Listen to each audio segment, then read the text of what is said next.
All right, Ms. Orange, raise your right hand for me.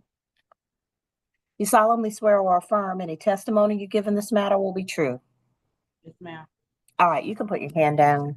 So, Ms. Orange, you're before the court for State of Georgia versus Samantha Denise Orange, 2022 CR 0525. You were before this court for driving under the influence, improper lane change on the 25th day of March 2025. You were sentenced to 12 months on probation. You have 9 months and 0 days remaining. You failed to avoid injurious and vicious habits. You tested positive for the metabolites of alcohol and for THC on May 22nd, 2025. And the Clayton County Probation Office, you failed to report on May 20th, 2025. You last reported on June 18th, 2025. You failed to complete a clinical evaluation as ordered. You failed to document proof of completing 40 hours of community service, and you are $480 in arrears. Ms. Tortorello is representing you. Ms. Tortorello, what's going on? Yes, Your Honor, we're seeking a resolution here. She stipulates to the violation, and we are accepting the probation's recommendation. All right. So, Ms. Orange, what's going on? Why we keep going back to what we know is destructive in our life? I can't hear you. Ma'am. What's going on? Why we drinking and smoking? Like I didn't say what I said. That was my last time, ma'am. No, ma'am. Don't do it to me. Please. You can lie to yourself, but don't lie to me. No, ma'am.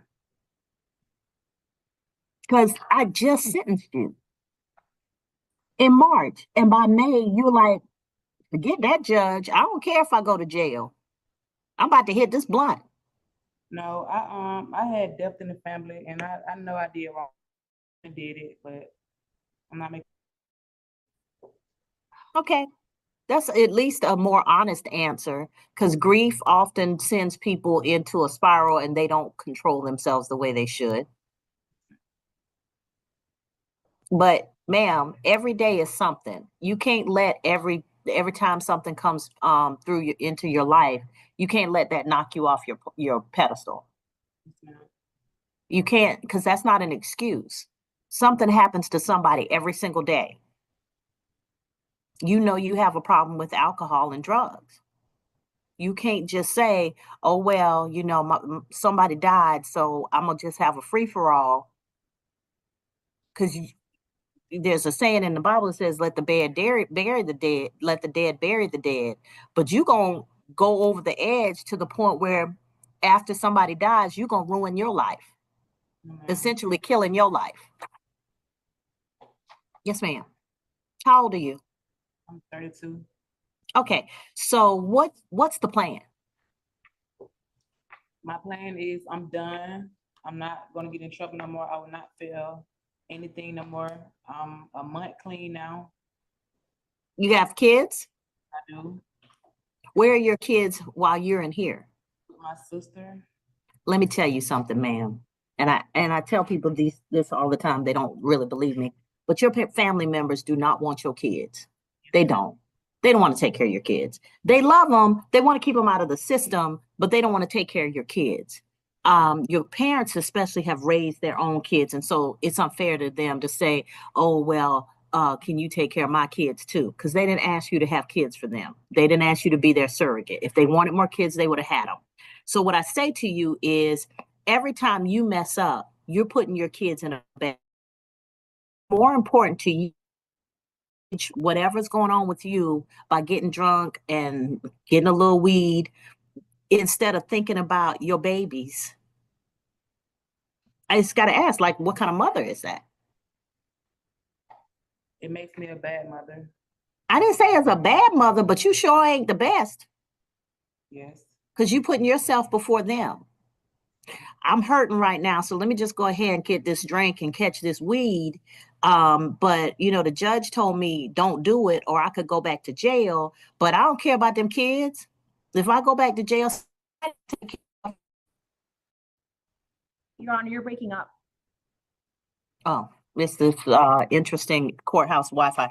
Yeah, if I go back to jail, somebody will get them kids. I'm not worried about that. That's essentially what you said. You understand that, right? Yes, ma'am. I'm not looking at it like that. You should be though, because that's what you did. Yeah. You said, I brought children into this world that I am responsible for to make sure that they grow up and have a good life and that they live such that they're not in somebody's house having to worry about walking on eggshells, or they're not out here looking for their mama and needing that emotional comfort that comes from a mom. I brought these kids into this world, but I'm more important right now. It's about me. Let me get this weed, and let me get this drink, because I know the judge told me that if she catches me, I'm about to, go back to jail and somebody's gonna have to take my kids, but it's really about me right now. That's what you said. You understand that, right? Yes, ma'am, I do. Okay. What's the recommendation, Ms. Chang? Your Honor, probation recommends that 6 days be revoked, credit for time served since June 18th, return to probation, drug screen each report, complete an evaluation by July 15th, and attend one AA or NA meeting per week. And Your Honor, just to place on the record, she did complete her evaluation on May 30th. She paid $150 and she did it online. And upon release, she's going to provide that to her probation officer. Okay. All right. So, Ms. Orange, the probation department, Ms. Chang, is recommending that you get a second chance. Now, when somebody comes for a DUI, I suspect that they're going to come back and test positive, because nobody really, A, thinks I'm serious, B, thinks they're going to get caught, and C, they think they're smarter than the random test. And so they figure, like, if I can just, do what I do, it's a chance that I won't get caught because those tests are random. So those things. But from now on, you're going to be testing at each report. And every time you think about taking another drink, I want you to call your AA sponsor or go to an AA meeting. Every time you think about smoking some weed, I want you to think about going the fact that when you're going to spend time away from your children. And your children are going to know where you are, because some messy relative, I don't care what fiction you make up to tell them where you are, some messy relative is going to tell them, oh, your mama in jail. Because that's how we do. Yes, ma'am. So don't put that burden on them. Yes, ma'am. If you didn't want to have children and raise them and be with them, then you shouldn't have had them. I'm just going to tell you. Don't keep doing things that put your children in a situation where they have to depend on somebody other than the person who brought them into this world. Yes, ma'am. All right. So I'll follow the recommendation. But if you come back and we're having this issue again and you are not going to the AA meetings like I told you to go to, then it's going to be a different conversation. You understand that, right? Yes, ma'am, I do. Mr. Jackson, how old are you? I'm 36, Your Honor. Come closer to the microphone because we need to have a conversation. Yes, ma'am. You discharged a .40 caliber handgun in the open at a car. So let's just say that's one of the largest calibers we're talking about, like in common use. Yes, Where ma'am. you think the round was going to go, sir? At the time, Your Honor, I wasn't thinking. At that time, I was going through something. At that time, what happened was my son had just got killed at Fayetteville Walmart. It was a shooting there.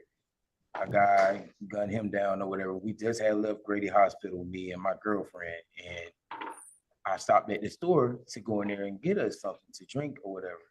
And the guy, I think I'm presiding over the civil case in this, so I probably don't need to hear anymore. yes, ma'am. But this is what I ask of you, Mr. Jackson. I need you to think. I know in the moments of deepest grief, we can lose it a little bit, but I'm not sure that you could have hurt someone else and you could have put someone in the same situation that you were in. What people don't understand when they discharge a firearm out in the public, unless it is intentional and you are doing it with the thought process of I have to protect myself or others that I love, think about the fact that nobody ever follows the bullet. You don't know where it's going to end up.